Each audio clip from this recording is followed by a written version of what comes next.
اللہ کے رسول صلی اللہ علیہ وآلہ وسلم حضرت جابر بن عبداللہ رضی اللہ تعالیٰ عنہ روایت کرتے ہیں، فرماتے ہیں کہ مدینے میں ایک شخص وفات پا گیا اور ہم نے اسے غسل دیا اور ہم نے اس کو خوشبو لگائی اور ہم نے اس کا جنازہ اٹھایا اور ہم لے کر در اقدس پر حاضر ہوئے اور ہم نے اللہ کے رسول صلی اللہ علیہ وآلہ وسلم سے عرض کی کہ حضور آپ جو ہے وہ میت کا جنازہ پڑھا دیجئے۔ صحابہ کی عادت کریمہ تھی کہ وہ پہلے حضور کی خدمت میں حاضر ہوا کرتے۔ اللہ کے رسول صلی اللہ علیہ وسلم ساتھ چل پڑے تو صحابہ فرماتے ہیں چند قدم حضور چلے تھے کہ محبوب علیہ السلام رک گئے اور حضور نے پوچھا کہ کیا کوئی مرنے والے پر قرض باقی تو نہیں ہے؟ تو صحابہ نے بتایا کہ حضور اس کے اوپر قرض باقی ہے۔ تو حضور میں کہ پھر تم جنازہ ادا کر لو، میں جنازہ نہیں ادا کروں۔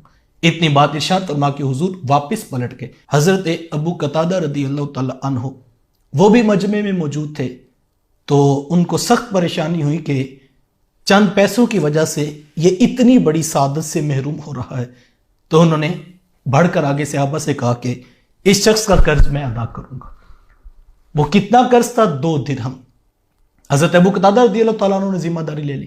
صحابہ پھر حضور کی خدمت میں آئے اور عرض کی کہ حضور ابو قتادہ نے کہا ہے کہ وہ یہ قرض ادا کر دیں گے، لہٰذا کرم فرمائیے آپ خود آ کر جنازہ پڑھا دیجیے۔ حضور میں ابو قتادہ کو میرے پاس بلاؤ۔ وہ حاضر خدمت ہوئے تو حضور میں ابو قتادہ یہ قرض تم ادا کرو گے؟ عرض کی حضور میں ادا کروں۔ حضور میں پورا پورا ادا کرو گے؟ عرض کی حضور پورا پورا ادا کروں۔ پھر فرمایا کہ ابو قتادہ کیا قرض خواہ یہ قرض تم سے اب طلب کرے گا؟ میت کے ذمے اب کوئی قرض نہیں ہے، میت بری ذمہ ہے۔ انہوں نے کہا جی حضور وہ قرض میرے سے مانگے گا اور میں ہی ادا کروں گا۔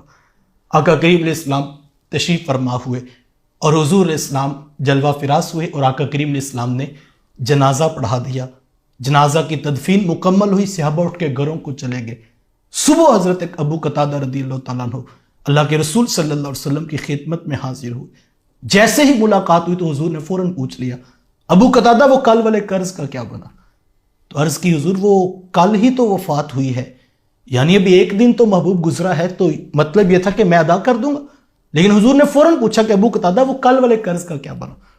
تو حضرت ابو قتادہ رضی اللہ تعالیٰ عنہ بات سمجھ گئے، فوراً واپس چلے گئے، جا کر اس شخص کو قرض ادا کیا جو 2 درہم کا قرض تھا۔ وہ ادا کر لینے کے بعد پھر حضور سے ملاقات ہوئی تو حضور کے لبوں پہ وہی دوبارہ سوال، کہا ابو قتادہ وہ کل والے قرض کا کیا بنا؟ عرض کی حضور میں نے ادا کر دیا۔ فرمایا سارا ادا کر دیا؟ میں سارا ادا کر دیا۔ حضور فرمایا کہ الان بردت علیہ جلدہ، فرمایا کہ ابو قتادہ اب اس شخص کی جلد ٹھنڈی ہو گئی ہے۔ میں اور آپ اپنے اندر اتر کر دیکھیں ہم کس جگہ پہ کھڑے، کوئی لاکھوں کا قرض نہیں تھا، 2 درہم کا قرض تھا اور محبوب علیہ السلام 2 دن تک اس قرض کی ادائیگی، ایک صحابی نے کہا ہے کہ حضور میں ادا کر دوں گا۔ حضور نے صرف اتنی بات پر نہیں بلکہ دوبارہ پوچھا تھا کہ یہ ذمہ داری لیتے ہو؟ میت بری ذمہ ہے؟ عرض کی حضور میت جو ہے وہ بری ذمہ ہے۔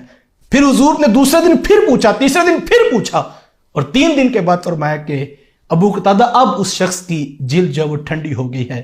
2 درہم کا قرض تھا تو محبوب علیہ السلام 3 دن تک پوچھ کر اس شخص کے معاملات کو دیکھ رہے تھے۔ میں اور آپ دیکھیں ہم کہاں پہ کھڑے، میں اور آپ اپنا محاسبہ کریں، لاکھوں کے قرض لے کر ہم مطمئن زندگیاں گزار رہے ہیں، بلکہ اور سچی توبہ کا تقاضا یہ ہے کہ میں اور آپ اپنے عمل کا محاسبہ کر لیں اور جب وہ ہم ادا کر لیں، حقوق العباد کے معاملات تلافی ہو جائے، لین دین ختم ہو جائے، تو پھر ہم جب توبہ کریں گے تو یقیناً اللہ کی رحمتیں منتظر ہیں۔ اللہ تعالیٰ مجھے آپ کو کامل توبہ کا رستہ اختیار کرنے کی توفیق مرحمت